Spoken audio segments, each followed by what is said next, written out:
మరి కూడి వచ్చిన మీ అందరికీ మన రక్షకుడు ప్రభువైన యేసుక్రీస్తు వారి అతి శ్రేష్టమైన పరిశుద్ధమైన నామములో అందరికీ శుభములు, అందరికీ వందనములు తెలియజేస్తున్నాను. లాస్ట్ వీక్ ఏం నేర్చుకున్నామమ్మా మనము? పోయిన వారము దేవునికి ఇష్టలు ఎవరు అన్నది పోయిన వారం మనం అందరం కూడా నేర్చుకున్నాము. ఎవరి ఇష్టలను మనం నేర్చుకున్నాము? విశ్వాసులలో ఏముండాలండి? విశ్వాసం ఉండాలి. దేవునికి ఇదిగో ఇష్టడై మనం ఉండాలి అంటే దేవునికి ఇష్టడై ఉన్న వారిలో ఏముండాలి అటండి? విశ్వాసము లేకుండా ఆయనకి ఇష్టడై ఉండుట అసాధ్యము అని మనం అందరం కూడా నేర్చుకున్నాము. తర్వాత సత్యవర్తనులు ఆయనకు ఇష్టలు అని మనం నేర్చుకున్నాము. అలాగే మూడవది యథార్థవంతులు కూడా ఆయనకి ఇష్టలని మనము గత వారము నేర్చుకున్నాము. మరి అలాగే మంగళవారము కూడా బైబిల్ స్టడీ జరిగిందండి. మంగళవారం రోజు ఏం నేర్చుకున్నామమ్మా? మంగళవారం రోజు బైబిల్ స్టడీలో కూడా మనిషికి దిష్టి తగులుతుందా అన్నది మనం అందరం కూడా మరి మంగళవారం రోజు విన్నాము. ఈ అనుమానం ఉన్నవాళ్ళు, దిష్టి తగులుతుంది అనే అనుమానం ఉన్నవాళ్ళు ఖచ్చితంగా అందులో మరి చెప్పాను. చాలా అద్భుతమైన పాఠం మీరు అందరూ కూడా మన యూట్యూబ్ ఛానల్లో ఉన్నది మీరు అందరూ కూడా వినవలసిందిగా మనవి చేస్తూ, ఇక ఈరోజు ఒక భక్తుడు తన నిరాశలలో దేవునిపై నిరీక్షణ ఉంచిన ఒక భక్తుని గురించి ఈరోజు చాలా జాగ్రత్తగా మనమందరం కూడా ఆలోచన చేద్దాము. అంతకంటే ముందు ఒక చిన్న ఎగ్జాంపుల్ మీకు చెప్పేసి దేవుని వాక్య సందేశంలోనికి మనమందరం కూడా వెళ్దాము. మీరు శ్రద్ధగా వినండి. మాట్లాడుకునే వాళ్ళు ఉంటే బయటికి వెళ్ళి మాట్లాడుకోండి, ఏం బాధ ఏం లేదు. దయచేసి శ్రద్ధగా వినాలి. వీడికి మాట్లాడుకోవడానికి కాదు మీరు వచ్చింది, మీరు దయచేసి దేవుని వాక్యం వినడానికి వచ్చారు. ప్లీజ్ మరి శ్రద్ధగా మీరు అందరూ కూడా దేవుని వాక్యం వినవలసిందిగా నేను మనవి చేస్తున్నాను. ఒక అబ్బాయిని వాళ్ళ తల్లిదండ్రులు స్కూల్కు పంపిస్తున్నారు. స్కూల్లో అబ్బాయి మొత్తం మీద హోంవర్క్ చేయలేదని ఆ టీచర్ ఏం చేశాడంటే దండించాడు, కొట్టాడు. కొట్టిన తర్వాత అబ్బాయి వెళ్ళి వాళ్ళ పేరెంట్స్ చెప్పుకున్నాడు, నాన్న అమ్మ నన్ను ఇట్లా టీచర్ కొట్టారు, నన్ను దండించాడు అని చెప్పుకోగానే తల్లిదండ్రి విపరీతమైన కోపంతో వెళ్ళి స్కూల్కి వెళ్ళి ఆ టీచర్ మీద దాడి చేశారు. ఆ తర్వాత ఈ స్టూడెంట్ ఎప్పుడు హోంవర్క్ చేయకపోయినా టీచర్ని బెదిరించేవాడు. అరే ఏరా హోంవర్క్ చేయలేదంటే మా అమ్మలోకి చెప్తాను జాగ్రత్త అని బెదిరించేవాడు. ఇలా ఏ తప్పు చేసినా టీచర్ను బెదిరించేవాడు. ఆ టీచర్ కూడా భయపడిపోయేవాడు ఎందుకులే అని. ఆ తర్వాత ఏం జరిగింది అంటే వాడు మొత్తం మీద 10th క్లాస్ పాస్ అయిపోయాడు. అలా ఇంటర్కి వెళ్ళాడు. వెళ్తున్న క్రమంలో ఒక గొడవ జరగటము, ఆ గొడవలో కోపంతో ఏం చేశాడు అంటే ఒక వ్యక్తిని చంపాడు. ఒక వ్యక్తిని చంపాడు. ఆ తర్వాత పోలీసులు అరెస్ట్ చేశారు, కోర్టుకు సబ్మిట్ చేశారు. జడ్జి గారు జడ్జిమెంట్ ఇచ్చారు, ఇతనికి ఉరి శిక్ష అని ఖరారు చేయండి అని ఆయన జడ్జిమెంట్ ఇవ్వబోతుంటే అప్పుడు ఆ స్టూడెంట్ అన్నాడు, సార్ జడ్జి గారు ఒక్క నిమిషము మా తల్లిదండ్రులను మీరు పిలిపిస్తారా అని అడిగాడు. అనగానే సరేలే పిలిపిద్దామని వాళ్ళ తల్లిదండ్రులను పిలిపించగానే వెళ్ళిపోయాడు. తండ్రిని తల్లిని లాగి ఒకటి ఇచ్చుకున్నాడండి. తల్లిని కొట్టాడు, తండ్రిని కొట్టాడు. అప్పుడు జడ్జి గారికి ఇంకా కోపం వచ్చేసింది. అరే నువ్వు నా ముందే నీ తల్లిని కొడుతున్నావు, నీ తండ్రిని కొడుతున్నావు అంటే నువ్వు మంచోడు కాదు, నువ్వు చీడపురుగువు. కాబట్టి నిన్ను కొన్ని రోజులు కాదు ఆన్ ద స్పాట్ నిన్ను ఉరి తీయాలని నేను జడ్జిమెంట్ ఇస్తానని చెబుతున్నప్పుడు అప్పుడు ఆ స్టూడెంట్ అన్నాడు, సార్ ఒక మాట జడ్జి గారు నేను చెప్పేది వినండి. ఏంటి అన్నప్పుడు, ఈరోజు నేను ఒక వ్యక్తిని చంపాను అని నాకు ఉరిశిక్ష మీరు ఖరారు చేస్తున్నారు. అయితే నా చిన్నప్పుడు నేను హోంవర్క్ చెయ్యలేదు అని మా తల్లిదండ్రులకు చెబితే మా తల్లిదండ్రులు లేదు నాన్న హోంవర్క్ చెయ్యాలి, హోంవర్క్ చెయ్యకపోతే టీచర్స్ దండిస్తారు అని నాకు చెప్పి నన్ను అలాంటి మాటలతో నన్ను పెంచుంటే బాగుండేది. నేను ఏ తప్పు చేసినా మా తల్లిదండ్రులు సమర్థించేవారు అని ఏం చేశారు అంటే, ఇదిగో ఈరోజు అలా సమర్థించారు గనక నేను ఒక వ్యక్తిని చంపడానికి కూడా నేను వెనకాడలేదు అని చెప్పి ఆ జడ్జి గారికి చెప్పేసరికి అప్పుడు జడ్జి గారు అన్నారు, ఏం పెంచారయ్యా, ఎలా పెంచారయ్యా మీ పిల్లల్ని, మీ పిల్లవాడిని ఎలా పెంచారయ్యా అని తల్లిదండ్రి మీద ఆయన కోపగించుకున్నాడు. ఇది నేను మీకు ఎందుకు చెబుతున్నాను అన్నప్పుడు ఇక్కడ టీచర్ స్థానంలో ఎవరున్నారు అంటే ఒక సేవకుడు ఉంటాడు. సేవకుడు ఏం చేయాలి అన్నప్పుడు సేవకుని దగ్గర కూడా ఒక బెత్తం ఉంది. ఆ బెత్తమే వాక్యం అనే బెత్తం ఉంది. వాక్యం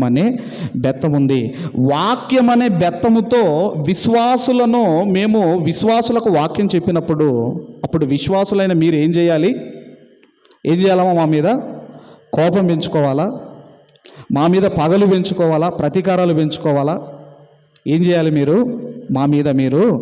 మేము బెత్తముతో ఈ వాక్యం అనే బెత్తాన్ని మేము ఉపయోగిస్తున్నప్పుడు మీరు ఏమవ్వాలి అంటే సెట్ రైట్ అవ్వాలి. ఇప్పుడు జడ్జి స్థానంలో ఎవరున్నారు అంటే దేవుడు ఉంటాడు. ఒకవేళ మీకు నేను చెప్పలేదు అనుకోండి, అప్పుడు బోన్లో మీరు నిలబడి ఏమంటారంటే, ఒకసారి మా పాస్టర్ గారిని పిలిపించండి అంటారు. మీరు ఎందుకు నేను దెబ్బలు తినాలి? ఏందండి, విశ్వాసుల చేత నేను దెబ్బలు తినే పరిస్థితి మేము తెచ్చుకోవద్దు అంటే మేమేం వాడాలి అంటే వాక్యం అనే బెత్తము మేము వాడినప్పుడు మిమ్మల్ని మీరు సరి చేసుకోండి. అంతేగాని టీచర్ మీద కోపము తెచ్చుకొని పగ పెంచుకుంటే ఒక స్టూడెంట్కే ఎంత నష్టమో, ఒక సేవకుని మీద కూడా ఒక విశ్వాసి కోపతాపాలు పెంచుకుంటే మీకే నష్టం. ఎందుకంటే మేము ఏదైనా తప్పు చేసామనుకోండి, మాకు త్రిబుల్ కోటింగ్ అన్నాడు, మరీ కఠినమైన శిక్ష అన్నాడు.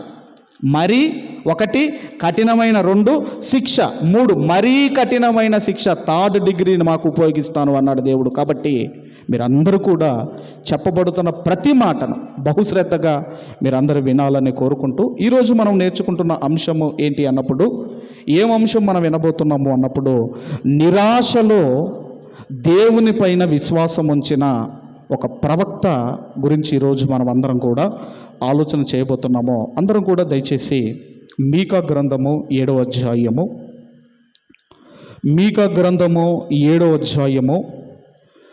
7వ వచనాన్ని మనం అందరం కూడా చదువుకుందాం.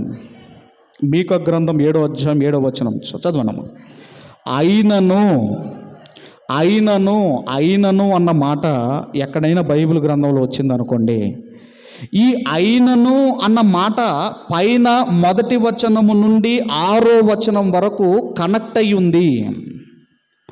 ఈ 1వ వచనము నుంచి 6వ వచనం వరకు కనెక్ట్ అయి ఉంది, లింక్ అయి ఉంది. కాబట్టి ఇక్కడ ప్రవక్త ఏమంటున్నాడు అంటే, అయినను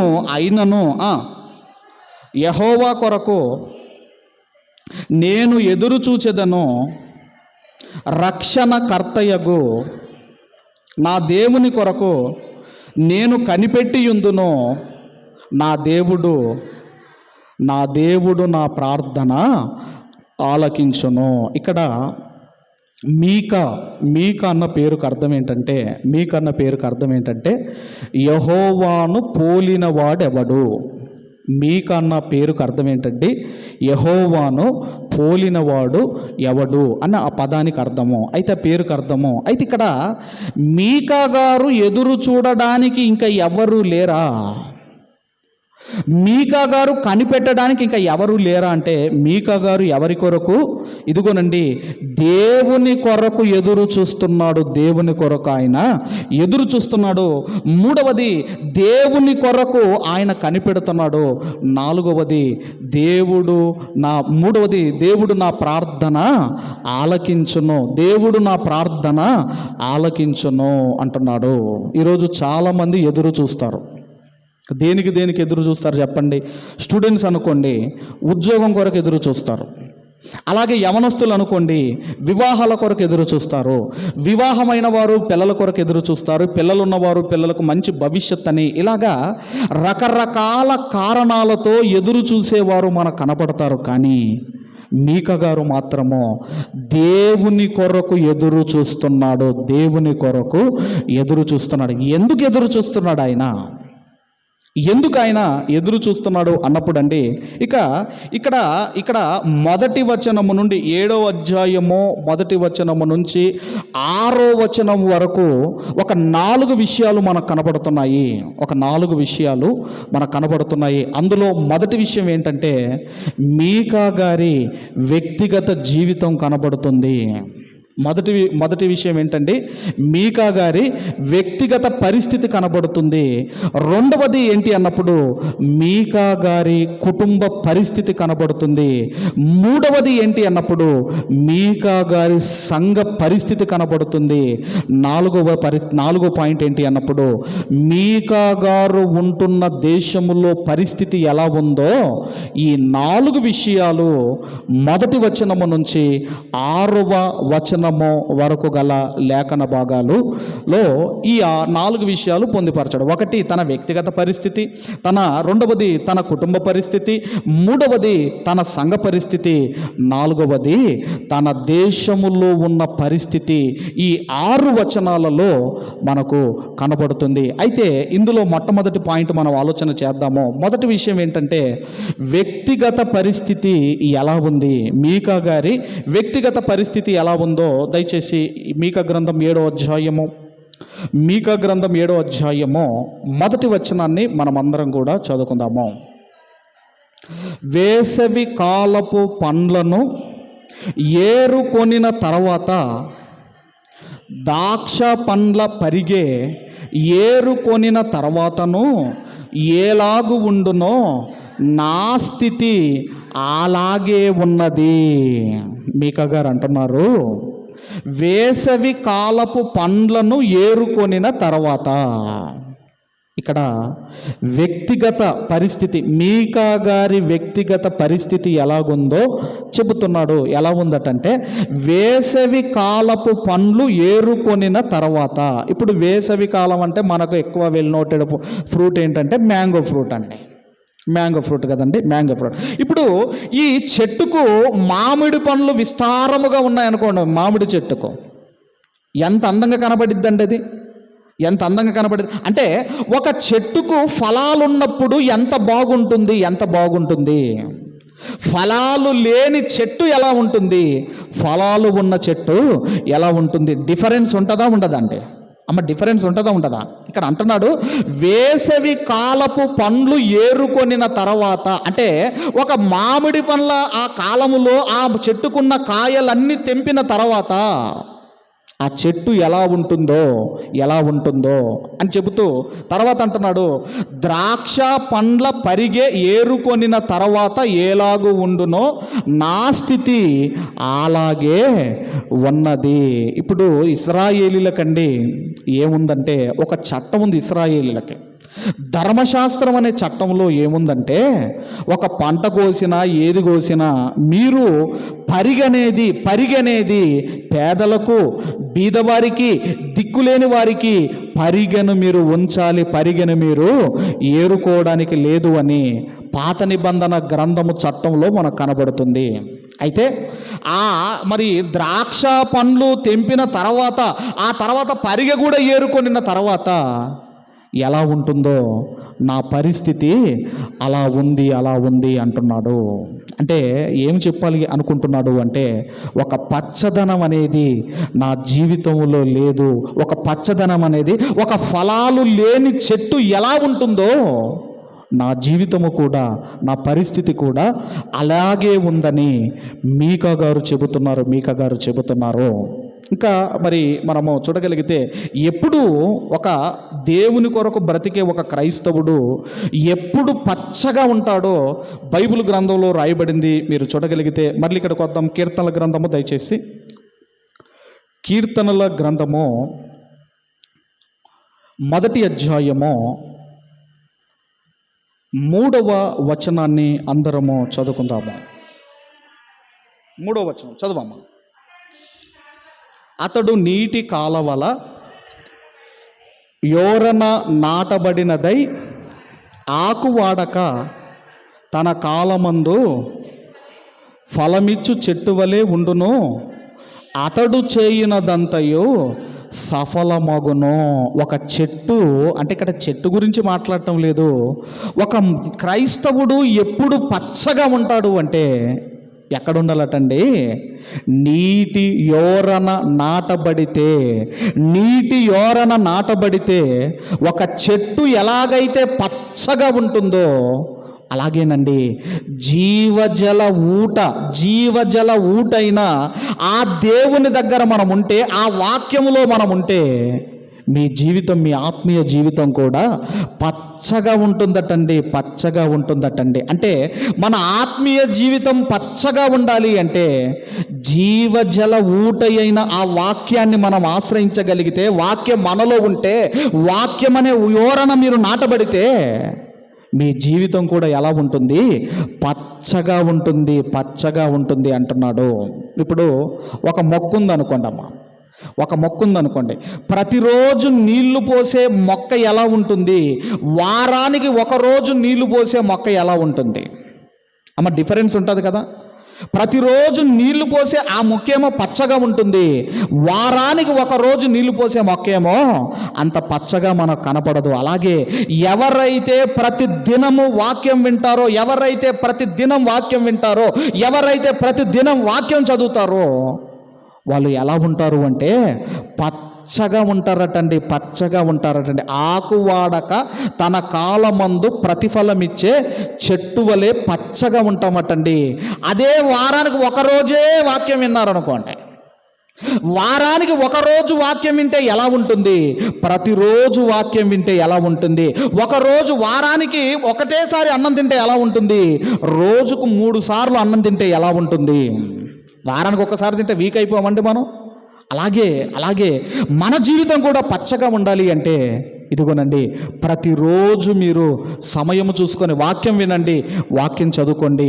మీ ఆత్మీయ జీవితాలు పచ్చగా ఉంటాయి. పచ్చగా ఉండటమే కాదు, ఇంకా కింద అంటున్నాడు, అతడు చేయునదంతయు సఫలమగును.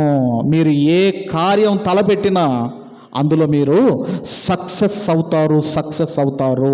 ఎప్పుడంటే ప్రతిరోజు వాక్యం విని, ప్రతిరోజు వాక్యం చదువుకొని, ప్రతిరోజు ఎవరైతే ప్రార్థన చేసుకుంటారో వారి జీవితం పచ్చగా ఉంటుంది. అతడు చేయనదంతయు సఫలమగును.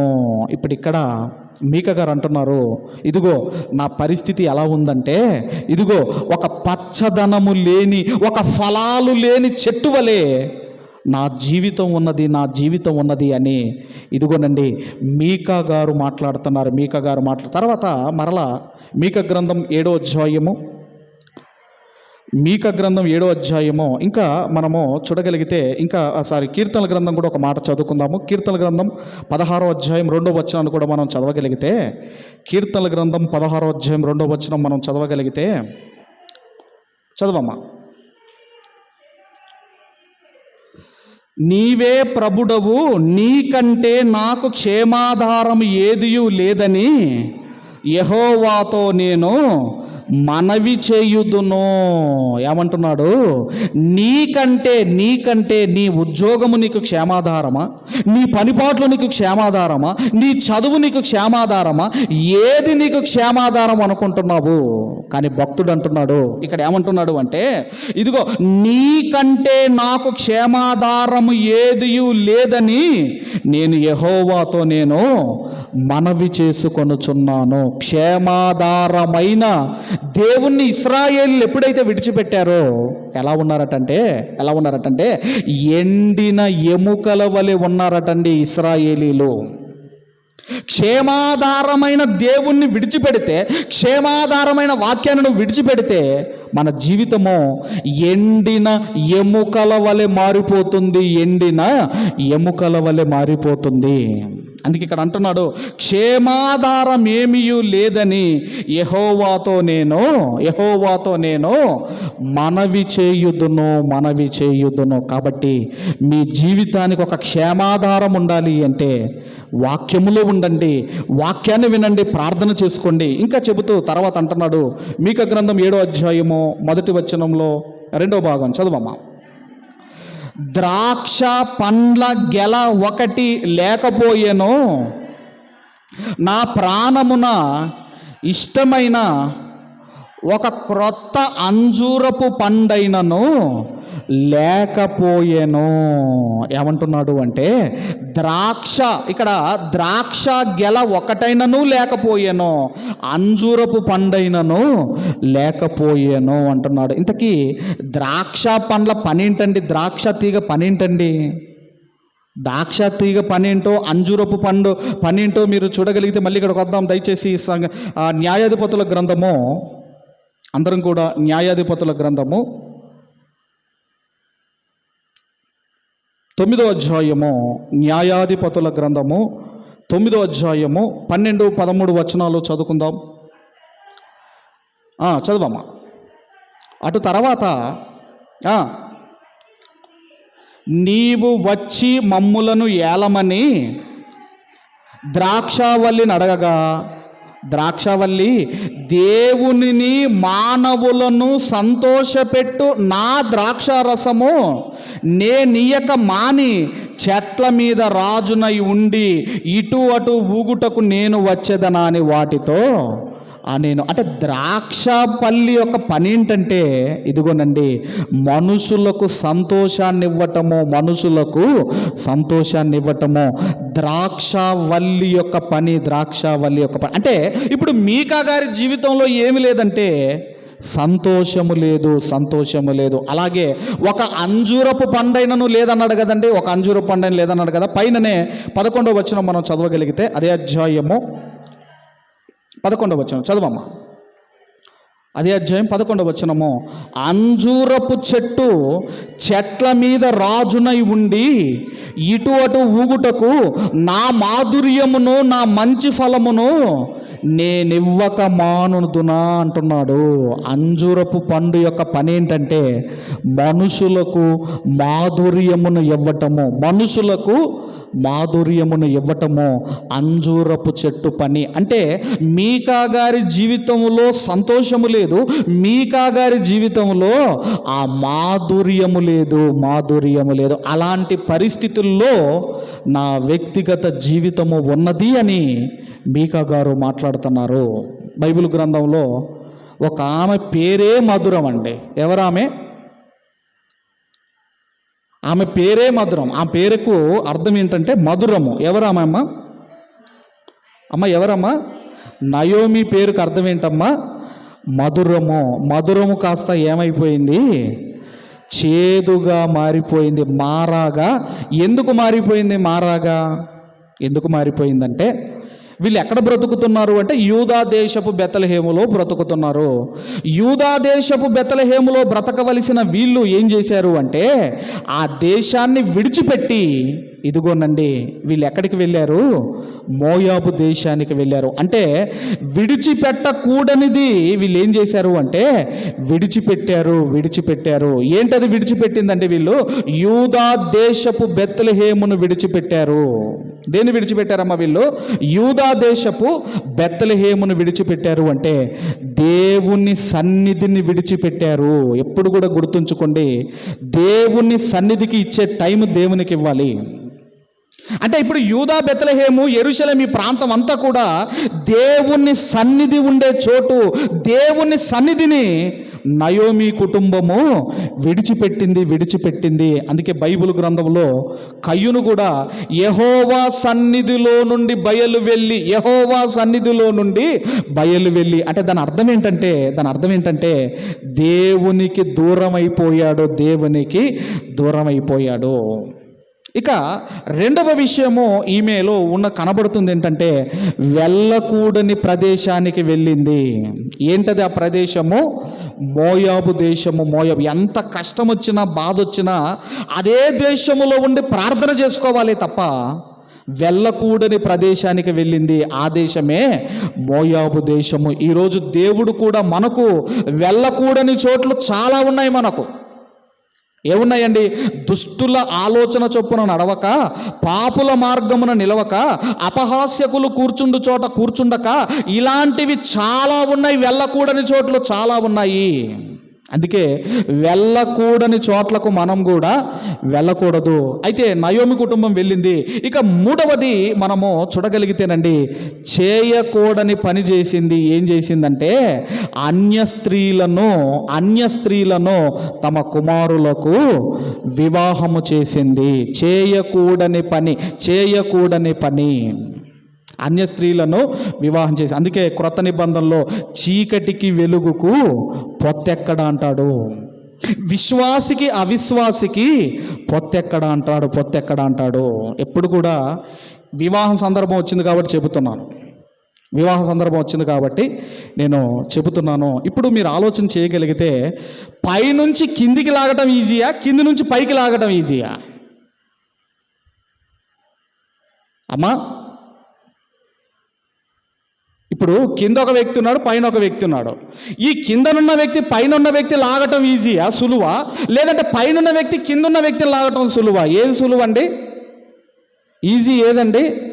కిందున్న వ్యక్తి పైన వాడిని ఈజీగా లాగొచ్చు, కానీ పైనవాడు కిందున్నవాడిని లాగాలంటే కొంచెం కష్టంతో కూడుకున్నది. ఇప్పుడు పైనవాడే క్రైస్తవుడు, కిందున్నవాడే ఇదిగో ఒక అవిశ్వాసి. ఇప్పుడు ఎవరు ఈజీ అండి చెప్పండి? అవిశ్వాసి నువ్వు పైకి గుంజటం ఈజీయా, లేదంటే పైనున్న విశ్వాసిని కిందికి గుంజటం ఈజీయా? ఆ పైన నువ్వు కింద చాలాసార్లు పైన వాళ్ళే కిందికి వచ్చారు. అలాంటి వారిని చాలామందిని చూశాను నేను. కానీ కొన్ని సందర్భాల్లో పైనున్న వాళ్ళు కిందున్న వారిని కూడా పైకి గుంజుతారు. అంటే క్రిందున్నవాడేమో అవిశ్వాసి, పైనున్నవాడేమో విశ్వాసి. అందుకే చీకటికి వెలుగుకు పొత్తెక్కడా అంటున్నాడు. అందుకే ఈమె ఏం చేసింది? చెయ్యకూడని పని చేసింది. అందుకేనండి ఆమె జీవితము మధురముగా ఉండవలసిన ఆమె లైఫ్ ఏమైపోయిందంటే మారాగా, చేదుగా మారిపోయింది. అందుకే ఆయన వ్యక్తిగత జీవితాన్ని మనం ఆలోచన చేస్తున్నాము. ఏమంటున్నాడు అంటే నాలో పచ్చదనం పోయింది, నాలో ఫలాలు కనబడటం లేదు, అలాగే నాలో ఒక సంతోషము లేదు, ఒక మాధుర్యము నాలో లేదు. అంటే తన వ్యక్తిగత జీవితం గురించి మీకా గారు మాట్లాడుతున్నారు.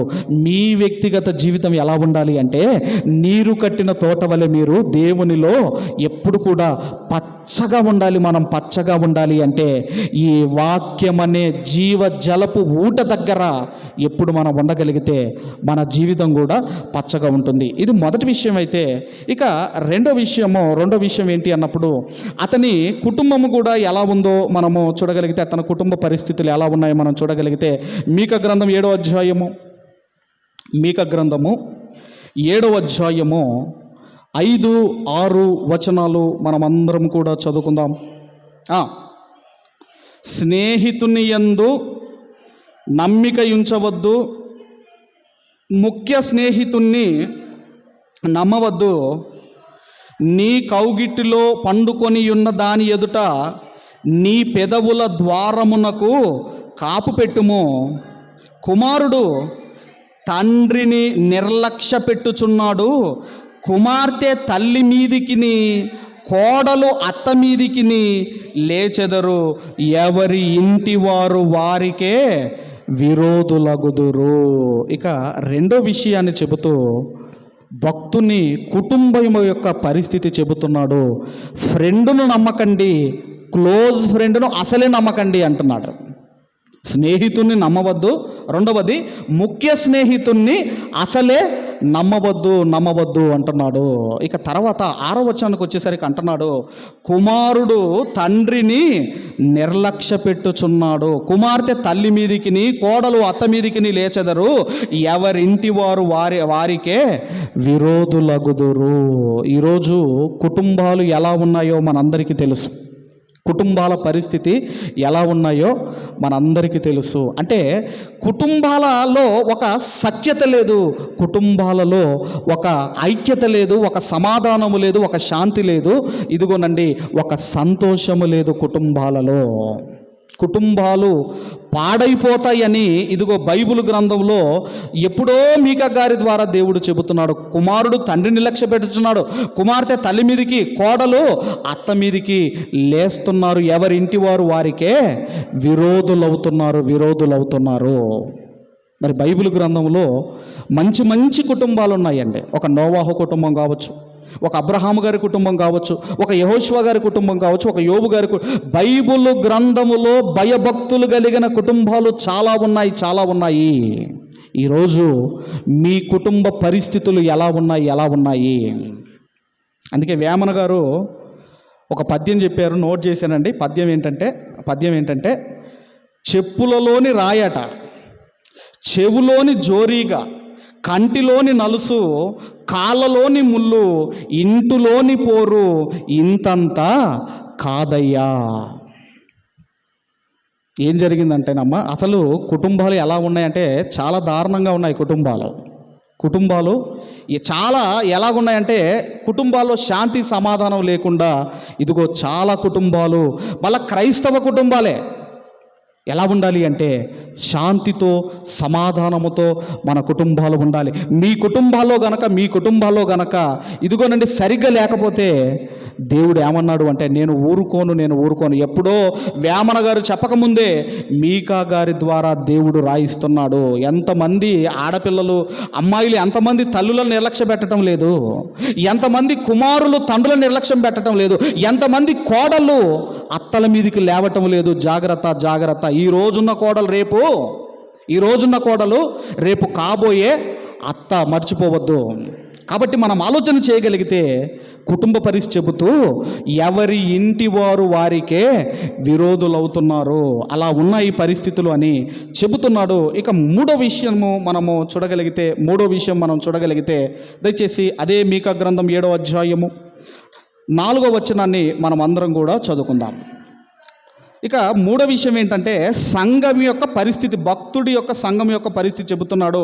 4వ విషయంలో వారిలో మంచివారు ముండ్ల చెట్టు వంటి వారు, వారిలో యథార్థవంతులు ముండ్ల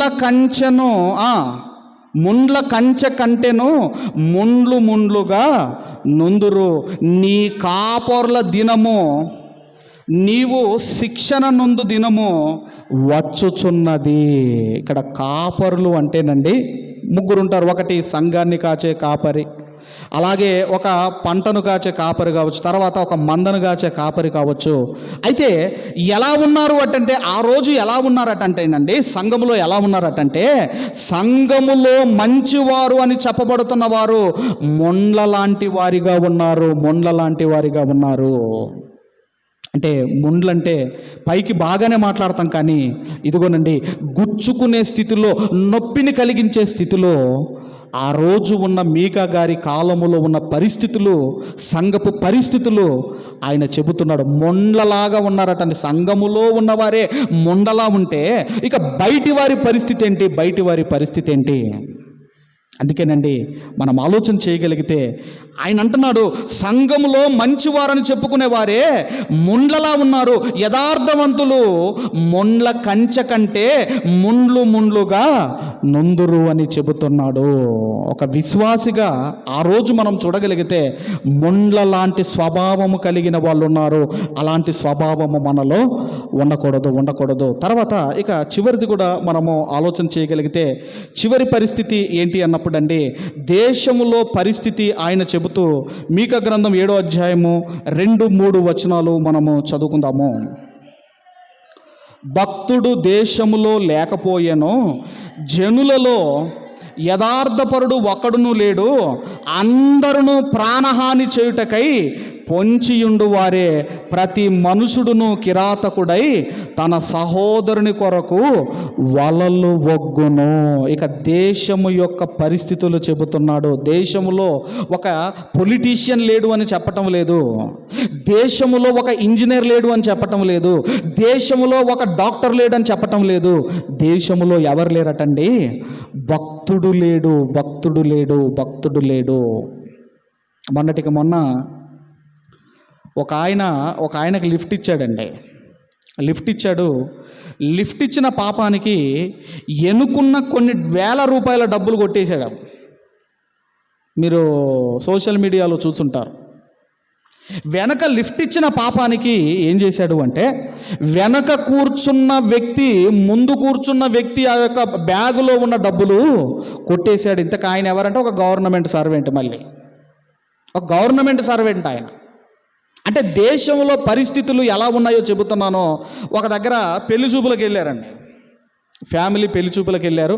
పెళ్లి చూపులకు వెళ్ళిన తర్వాత అబ్బాయి ఎవరిని చూడాలమ్మా? అమ్మ ఎవరిని చూడాలి? అమ్మాయిని చూడాలా? వాడి కన్ను ఎవరి మీద పడిందంటే అత్త మీద పడింది. వాడి కన్ను అత్త మీద పడింది. ఇక కొన్ని రోజులకి ఏమైందంటే ఇటు అత్త వీడిద్దరు కలిసి జంప్ అయిపోయారు. వీళ్ళిద్దరు లేచిపోయారు. లేచిపోయిన తర్వాత వీళ్ళ అమ్మ కనపడటం లేదు, ఇటు వీడు కనపడటం లేదు. అలాగ ఎంక్వైరీ చేస్తే ఏం తెలియందంటే, ఇదిగో నేను ఆ రోజు పెళ్లి చూపులకు వచ్చినప్పుడు వీడిని చూశాను, వీడు నాకు నచ్చాడు, వాడిని వివాహం చేసుకున్నాను అని కాబోయే అల్లుణ్ణి ఒక అత్త వివాహం చేసుకుంది. ఇలాంటి ఎన్ని చెప్పమంటారు, ఎన్నో సందర్భాలు అంటే దేశములో ఎవరు లేరటండి, దేశములో భక్తుడు లేడు. అందుకేనండి దేశములో దేవుని పిల్లలు ఉంటే ఆ దేశానికి క్షేమాధారం. ఈ దేశం బాగుండాలన్నా, పట్టణాలు బాగుండాలన్నా ఆ దేశములో దేవుని కొరకు బ్రతికే ఒక భక్తుడు ఉండాలి. అందుకే సొదొమ గొమొర్రా పట్టణాలు నాశనం కావడానికి కారణం ఏంటి? ఎందుకు పాడైపోయాయంటే ఒక్క నీతిమంతుడు లేడు. ఆ ఉన్న ఒక్క నీతిమంతుడైన లోతును బయటికి రప్పించాడు. ఒక్క నీతిమంతుడు లేక సొదొమ గొమొర్రా పట్టణాలు నాశనం అయిపోయాయి. అంటే ఈ పట్టణాలకు, ఈ దేశానికి దిక్కు ఎవరు అంటే, ఇదిగో దేవుని కొరకు బ్రతుకుతున్న నీవు నేనే ఈ దేశాలకు, ఈ పట్టణాలకు దిక్కు. కాబట్టి ఇక్కడ మీకా గారు అంటున్నారు, ఇదిగోనండి ఆ దేశములో భక్తుడు లేడు. ఇలాంటి పరిస్థితులండి, వ్యక్తిగత జీవితం, కుటుంబ పరిస్థితులు, అలాగే సంఘ పరిస్థితులు, అలాగే ఇదిగోనండి దేశపు పరిస్థితులు, ఇవన్నీ చెప్పుకుంటూ ఇప్పుడు 7వ వచనానికి వచ్చేసరికి ఆయన అంటున్నాడు, 7వ వచనంలో ఆయన అంటున్నాడు, చదవమ్మా. ఆయనను యెహోవా కొరకు నేను ఎదురు చూస్తున్నాను. అయినను నేను ఇలాంటి పరిస్థితుల్లో కూడా నేను యెహోవా కొరకు ఎదురు చూస్తున్నాను. ఒక కలెక్టర్ ఆఫీసులో ఒక బంటర్, అక్కడ ఆ బంటర్ అవుతూ ఎదురు చూసినట్టుగా నేను దేవుని కొరకు, యెహోవా కొరకు నేను ఎదురు చూస్తున్నాను. తర్వాత చదవం. రక్షణకర్తయగు నా దేవుని కొరకు నేను కనిపెట్టుకొందును. ఇక్కడ మనం ఆలోచన చేయగలిగితే మన ఏ పరిస్థితి అయినా కానివ్వండి, కుటుంబ పరిస్థితులు, నీ వ్యక్తిగత జీవితము, లేదంటే నీ సంఘ పరిస్థితులు, నీ దేశ పరిస్థితులు ఏదన్నా కానివ్వండి, మనము ఎదురు చూడవలసింది దేవుని కొరకు. మనం ఎదురు చూడాలి. దేవుని కొరకు మీకు నిరీక్షణ ఉంచగలిగితే ఏం జరుగుతుందో మరి కొత్త నిబంధనలో కూడా లూకాసు వార్త 13వ అధ్యాయము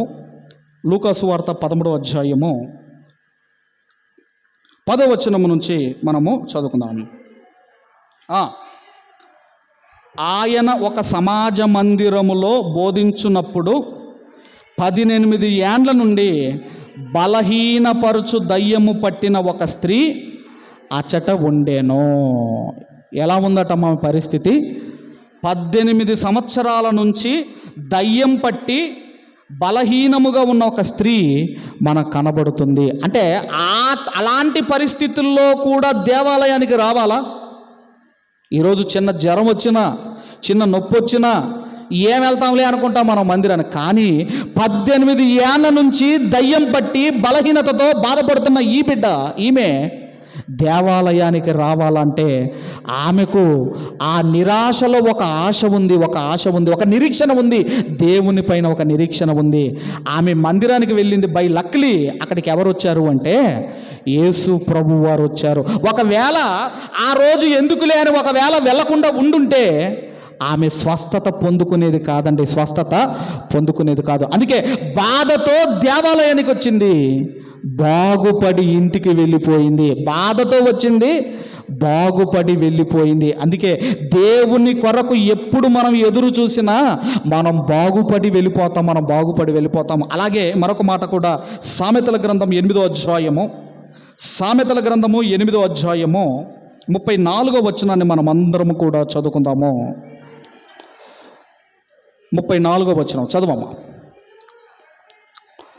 అనుదినము అనుదినము నా గడప యొద్ద కనిపెట్టుకొని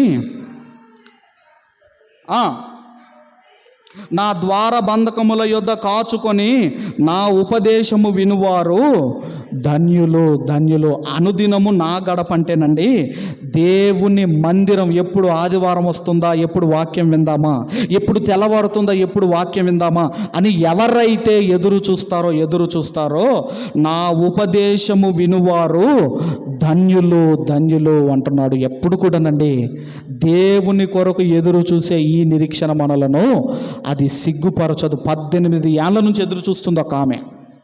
అలాగే 38 సంవత్సరాల నుంచి ఒక వ్యక్తి ఎదురు చూస్తున్నాడు ఆ సిలోయం అనే కోనేటి దగ్గర. ఈ నిరీక్షణ మనలను సిగ్గుపరచదు గుర్తుంచుకోండి. అందుకేనండి ఒక మీకా భక్తుడు కూడా ఎదురు చూస్తున్నాడు. అలాంటి పరిస్థితులు ఉన్నా దేవుని కొరకు ఎదురు చూస్తున్నాడు. అలాగే కీర్తనల గ్రంథము 69వ కీర్తన దయచేసి 6వ వచనాన్ని చదువుకుందాం. 69వ కీర్తన 6వ వచనము. సైన్యములకు అధిపతియగు యెహోవా నీ కొరకు కనిపెట్టుకొను వారికి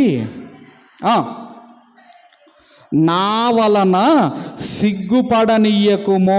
ఇక్కడ ఏమంటున్నాడు అంటే దావీదు భక్తుడు రాస్తున్నాడు, అయ్యా ఎవరైతే నీ కొరకు కనిపెట్టుకుంటున్నారో వారికి నా వలన సిగ్గుపడకూడదు, నా వలన సిగ్గు రాకూడదు. ఎందుకంటే నాలో ఒక లోపం ఉన్నది. ఆ లోపాన్ని జ్ఞాపకము చేసుకొని వాళ్ళు సిగ్గుపడకూడదు. అందుకే అంటున్నాడు 6వ వచనములో, ప్రభువా సైన్యములకు అధిపతి యెహోవా నీ కొరకు కనిపెట్టు వాని కొరకు నా వలన సిగ్గు కలగనీయకుము. ఇశ్రాయేలు దేవా నిన్ను వెతుకు వారి వలన అవమానము నందనీయకుము. ఒకటి ఎదురు చూడండి, రెండవది దేవుని కొరకు కనిపెట్టండి. యెషయా గ్రంథంలో కూడా 30వ అధ్యాయము, యెషయా గ్రంథం 30వ అధ్యాయం 18వ వచనాన్ని మనం చదవగలిగితే, యెషయా గ్రంథము 30వ అధ్యాయం 18వ వచనం చదవమ్మా. కావున నీ యందు దయచూపవలనని యెహోవా ఆలస్యము చెయ్యుచున్నాడు, మిమ్మును కరుణింపవలనని ఆయన నిలవబడి ఉన్నాడు.